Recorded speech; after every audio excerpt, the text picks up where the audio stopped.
Hi, I'm Robin from Remainders, and today the project that I'm going to teach is fusible art quilting. Our workshops here at Remainders, Creative Reuse, spotlight an invaluable yet underrepresented contribution of women and BIPOC artists from the last 2 centuries. We try to highlight the artists' work with examples, talk about their lives, and give a hands-on studio class directly inspired by their work. So we're showing how female and BIPOC artists have strong voices that continue to be an integral part of the art world. So the artist that I am highlighting today, her name is Bisa Butler. She was born in 1973 and is an American fiber artist known for her quilted portraits and designs celebrating Black life. She exhibits worldwide, including the Smithsonian Museum of American History, the Epcot Center, and the National Underground Railroad Freedom Center. She was born in New Jersey. Her mother is a French teacher from New Orleans, and her father a college president who was born in Ghana. She majored in fine art and graduated cum laude from Howard University, where she attended lectures by prominent Black women artists, such as Lois Mailou Jones, a prominent African-American painter, and Elizabeth Catlett, a graphic designer of Mexican and African-American descent. Her undergraduate degree was in painting, but she has stated that she never really connected with that medium. So while pursuing her master's degree, she took a fiber art class that inspired her choice of quilting as an artistic medium. She said once in an interview, quote, "As a child, I was always watching my mother and grandmother sew, and they taught me. After that class, I made a quilt for my grandmother on her deathbed, and I have been quilting ever since." After earning her master's degree in art education, she taught art in the Newark public school system. Butler typically works in bright jewel tones rather than representational color. While at Howard, Butler was mentored by members of AfriCobra, an African-American artist collective formed in Chicago in 1968, and she has stated that her color scheme is in line with their aesthetic. She has also been inspired by the figurative textile works of Faith Ringgold. She has stated that her work is reminiscent of the African-American quilting tradition originating from enslaved people, using scraps of fabric to make quilts to stay warm. She often uses African fabrics in her work, so her subjects are, quote, "adorned with and made up of the cloth of our ancestor," unquote. She also said that she likes her art to, quote, "tell stories that may have been forgotten over time," unquote. Her quilts often feature portraits of famous figures in Black history, such as Paul Laurence Dunbar, Jackie Robinson, Frederick Douglass, and Josephine Baker. She uses a variety of patterned fabrics, which she carefully selects to reflect the subject's life, sometimes using clothing worn by the subject. Her portrait of Nina Simone, for example, is made of cotton, silk, velvet, and netting, while that of Jean-Michel Basquiat is made of leather, cotton, and vintage denim. Along with her portraits of notable figures, Butler also creates pieces featuring everyday, unknown African-American subjects that she bases on found photographs. She describes her fascination for her nameless subjects' unknown stories as, quote, "I feel these people, I know these stories because I've grown up with them my whole life. I strive to bring as many of these unnamed people's photos to the forefront so people will see these ordinary folks as deserving of a spotlight too." Her pieces are done in life scale in order to invite the viewer to engage in dialogue. Most figures look the viewers directly in their eyes.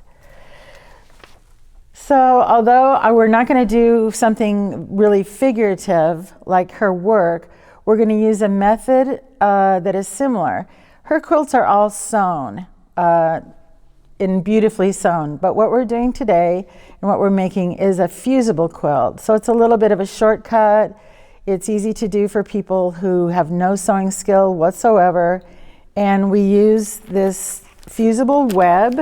It just comes in a roll, and I'll show how that is used. And then you need pretty simple materials. So for our class, when you come to pick up the materials at Remainders, we will supply you with the Fusible Web, the backing paper, a choice of fabrics, your own choice of fabrics, backing fabrics, a large pin, and I'll explain what that's for. And then you need to have an iron, and I like this lightweight iron because we're working kind of small, and a sharp pair of scissors, and also if you have a small sharp pair of scissors, like embroidery scissors, a pencil, and a fine point Sharpie, and there's a certain reason that it has to be this kind of pen, okay? So I'm going to show you how to use the Fusible Web. If you can see on this, I hope you can see it, there's a rough side, which in this case is shiny, and there's a smooth side. So the rough side is where the glue is. And this is a piece of fabric that has it on here. So once it's on here, it creates kind of a shiny layer, and that's the glue that will stick this to another piece of fabric. Okay, there are a couple of pieces of fabric here. I've chosen all different kinds of fabric, so I'll explain why. This is a piece that is printed, so the back of it is white. So when you put the fusible on it and you put it down, when you cut it, there will be a slight white line just on the edge of it. And you can decide whether or not you want that. This is a woven piece of fabric, so the design is on both sides, and it doesn't really matter which side you use as the correct side. Okay, so I'm going to simply show how to put the Fusible Web on. There's something else we use, and this is called the release paper. This is the paper that's left over after you peel this off. And I always say this because you want to use the release paper whenever you're ironing, because it protects the iron from getting any glue on it, or it protects your ironing surface from getting any glue on it. So when you fuse the web on, just going to use a small piece, and I'll show you how you can make very specific pieces after I do this. You put this down on the fabric, and then you put the release paper, backing paper, and in the case of this bond that we're using, the directions say hold lightly for 1 to 2 seconds. So it's a really quick process because you want to get it onto the fabric, but you don't want to hold it so long that when you go to stick it onto the other piece of fabric that the glue won't hold. So you just do a quick 1001, 1002, lift off, and this is stuck on here. This needs to cool before you pull it off, or it will just come back off the fabric. Okay, so I have a piece here. This is a piece that I've already adhered, and sometimes it's difficult. Well, I already started this one. Sometimes it's difficult to get the corner. So that's why I've given you a pin. And also because I have no fingernails, I always use a pin. So you stick the pin into the paper, the web is here, I don't know if you can see it, and then you pull this off. If you try to pull this off when it's warm, the glue is going to come with it. So just wait until it's cool. Now I don't know if you can see on this piece, but there's a black line here. So first I'm going to show you how we can do a design with a pattern. This example that I have, it is free form. My style normally is just free form. Just make a bunch of pieces with glue on them and just go for it. Okay, I know that's scary for many people. So I'm going to show 2 ways to do it. And this first way is if you have a design. So you'll get a piece of backing fabric kind of like this, and it has a little crease in it, but it's no big deal because you're going to iron it so many times it won't matter. And so here's an example where this was the piece of fabric and I just wanted this part of the pattern, so I cut a very specific piece of Fusible Web and ironed it on. And then after, this is cooled now, after you've ironed it on, you want to cut this out. So the only fabric that you're working with is fabric that has glue on it. So if this is like this and you try to cut out a design and you miss part of it, you're not going to be able to glue that down. So I try to make pieces I'm going to work with and make sure that all the pieces have glue on them. When you're making a design, it's a little bit of a different process. So here I've made a design. It's just a really simple, mountains or whatever. And I'm going to show you how I got this line on here. I don't know how easy that is to see. So here's the fabric, and here's the piece I want. I want this piece to be out of this flowered fabric. So I cut this piece out.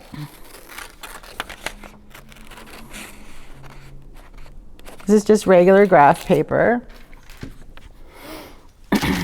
And then I take, oh, where's my stuff?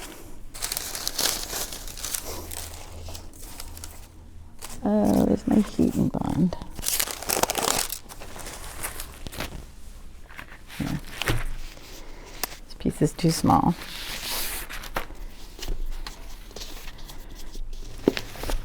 Edit this out.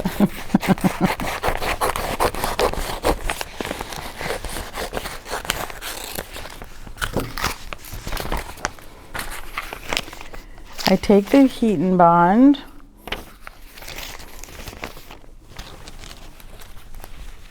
So it's a little darker.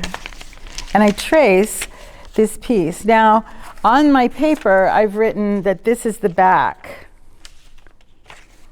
Okay, so I want to make sure that the glue goes on the back of the paper, otherwise it's going to be backwards. Okay, so this is the back. I put the glue side toward the back, and then I trace this. Now, if you want this line to be on the fabric, you trace it on the glue side, because the ink will be on the glue, and it will go transfer onto the fabric. So I'm going to trace this. Also, if you make your design on cardstock, it makes a really firm template. This is just on graph paper, which works fine also.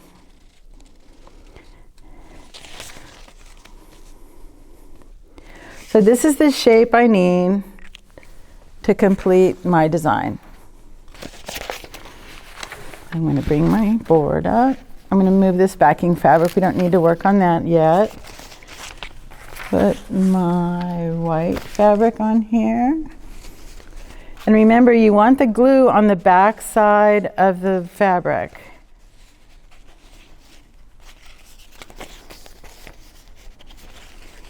Figure out which is the best way for this to go.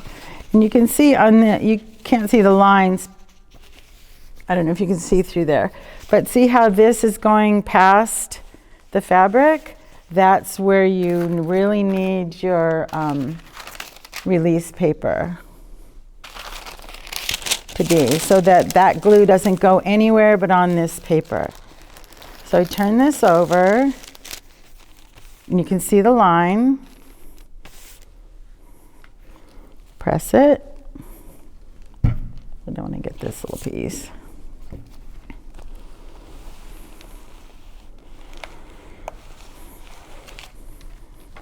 And then I always just try to test and make sure that it's glued down. It's pretty good. And wherever there's glue, later you can use that as a scrap. So I try to glue the whole thing down. Okay, now I'm going to let this cool just for a second. And cut this piece out. So I'm going to cut along this line. So I always save the pieces that have glue on them. Especially because I usually work free form, I like having all those options to choose from. And then this one I just did along the straight edge.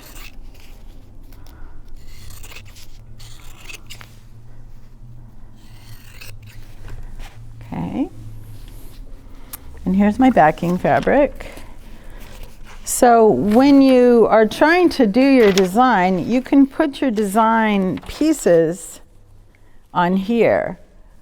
So the pieces I use to trace, another one, like this one goes down here, and then I have the one. So keep your pieces that you've traced, keep them together well, because then you want to take the design, put it under your backing cloth so that you have the design to follow. So this piece, hope you can see that. This purple piece, oh my gosh, I did it backwards. It's all right, this one's fine. I hope it is fine. So now this is cooled off. I'm gonna get the edge up here. For me, this is the hardest part.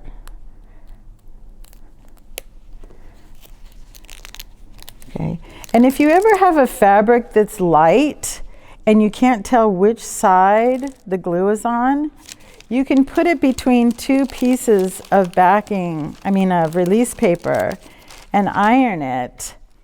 And if you do that, then when you take the paper away, you'll be able to tell which side the glue is on, and you can easily use it because it'll just come off the release paper. Okay, so you can see that the line that was written on the glue got transferred to the fabric. So now this is really easy to cut out.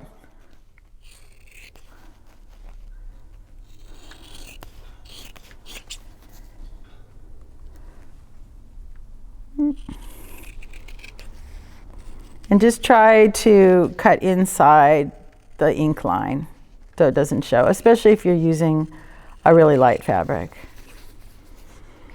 Okay. Now this is a little more arduous because you're following a design, and then I'll show you how different it is when you're just free-forming. So according to this, where it's blank, this piece fits here. Okay? So then when you have all your other pieces, you fit them all on there, take a piece of release paper, and it's good to put them all on and try to iron them all at once, because if I iron this and then I put another piece, I have to be careful not to go over it too much because you don't want to over iron. If you over iron, the glue can get hard and separate, okay? So it's important not to over iron. I always over iron in the beginning and everything fell apart. So you just take this, and if your whole design is there, you just do, 1001, 1002, and it's on there. Later, if you want to embroider the edges, if you want to add embellishments, buttons, you can do anything you want. So this is how you do something that you've pre-designed. Okay? So the next example is one that is more free-form, and I'm going to show you a couple of things. This is very free-form. It's on a cotton backing, but a lot of these fabrics, most of these fabrics are very sheer, because I wanted it to show through kind of like a kaleidoscope, so you could see the colors, and there's a lot of motion there. So you can do it on this cotton, but what I've chosen to use it as an example is this very sheer printed fabric. You can see it's very sheer, but it has the silver. Using these synthetic fabrics, you have to turn the iron down to synthetic. If you use it on the cotton linen, which is the setting you're supposed to use it according to the directions, it will melt this fabric. So you have to be a little sensitive to how much heat this fabric can take. Okay, so I've turned this down. I'm gonna wait a second or two and get my pieces ready. So I have quite a few different things here. And I've tried to choose pieces that are really not the normal kind of fabrics that you find in quilting, traditional quilting. So I have this sheer with sparkles, and I've put the glue on it. So this backing was, the release paper was already gone. So I need to cut this out and make sure I only have the fabric that has the glue on it. I'm going to do that. And put the glue wherever you want the pattern of the fabric to show the most. I kind of centered this so it was a little bit of a floral pattern. This example I wanted to show you because this was where the iron was too hot. So luckily this was fine, but this melted because the iron was way too hot. Okay, so I wanted to show you how that is. What happens if the iron's too hot? I fixed it. I let the iron dry, and so then I got the piece okay. So the other thing about using this kind of fabric, you really have to use a release paper because some of the glue will go through because it has an open weave. So always make sure you use the release paper. So this I can pull off. Cut this out. And you can cut it out after the glue or before you take the paper off. I mean after the release paper is or before. Okay.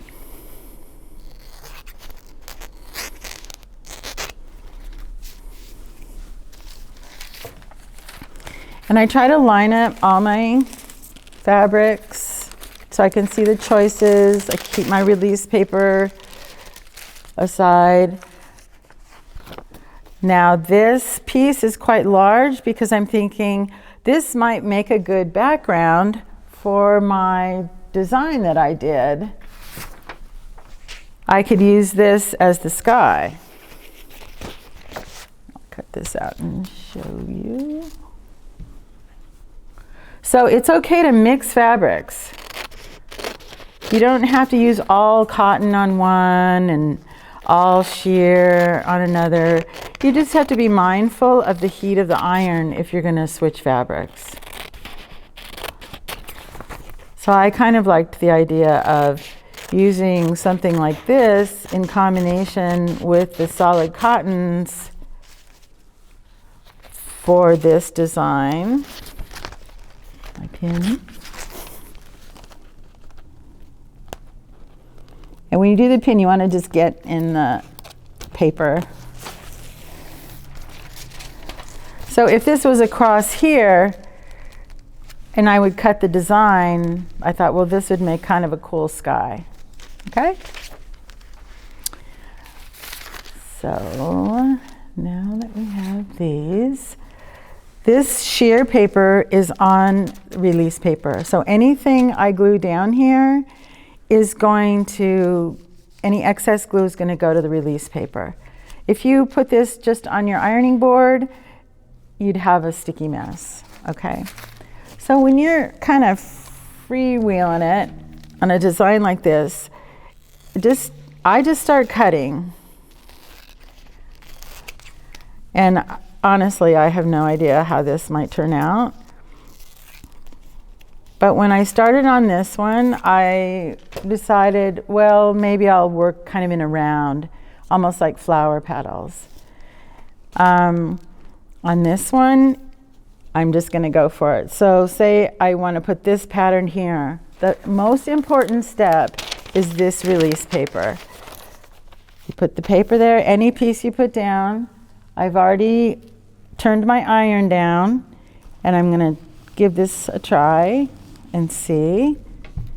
If you want, you can always just kind of try the corner to make sure it doesn't affect the fabric in an adverse way. Melt it. Let this cool a little. And see, the release paper is kind of sticking because this is porous. This piece of fabric is porous. So what I wanted to show you, and I did this on purpose, this is the wrong side of the release paper, okay? So if you put the wrong side of the release paper, there's a dry side and there's a waxy side. So you have to use the waxy side against the glue. But when you get into trouble like this, if you warm it, you can pull it off and you can leave it there, or you can just pull the entire piece off. Ta-da! So you don't have to worry about making mistakes. If there's a mistake, if something isn't on the right side, heating it, pulling it off, you can always adjust it, okay? So it's a pretty forgiving process. So I'm just gonna put a piece here. This is the release paper. This is the side I want. Hopefully this is the side I want. I'm gonna iron it.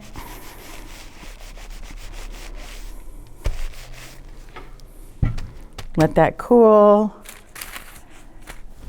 Here's the little flower that I wanted to put on here. I'm gonna put this, I'm sorry, this is not a fabulous design, but I'm just showing you example-wise. Take another release paper, put it on here. So you can work on multiple things, like while this is cooling, or you can start in the center, do everything that work your way out. You'll find a rhythm. You'll find a rhythm of putting things on and letting them cool and taking them off. And you don't have to be in any kind of hurry. So then this comes off easily, and that's on there. This needs to cool. So that's basically the process. And so you can do this layered kind of look using all kinds of different fabrics. These are solids. This is a satin that I would, you know, if I wanted to make a little circle, you can cut any shape you want. And it's very free. Oops.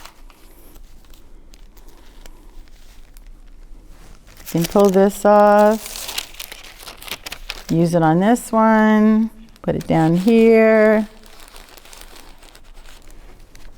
And then at the end, if anything is lifting, you can touch it up with the iron. If you're afraid to do that, or if it's too complicated, you could always use a spot of tacky glue. It's a very easy process and very forgiving. And then if you were finished with this and it was too sheer, you could always just get a piece of cotton and mount this with the fusible onto the cotton backing. Or if you have another fabric, you can mount it on the cotton backing. So you could do many, many layers of the fusible web. So that's everything. And after this class posts, we'll have a Zoom meetup a week later. And I hope that you'll share your project. If you have any questions, you can ask me. And we really appreciate your participation in this program, because this class and others like it are made possible by a generous grant from the City of Pasadena Arts and Culture Commission. And we really thank them, and we hope that as many people as possible can experience these tutorials. So thanks for watching, and see you soon.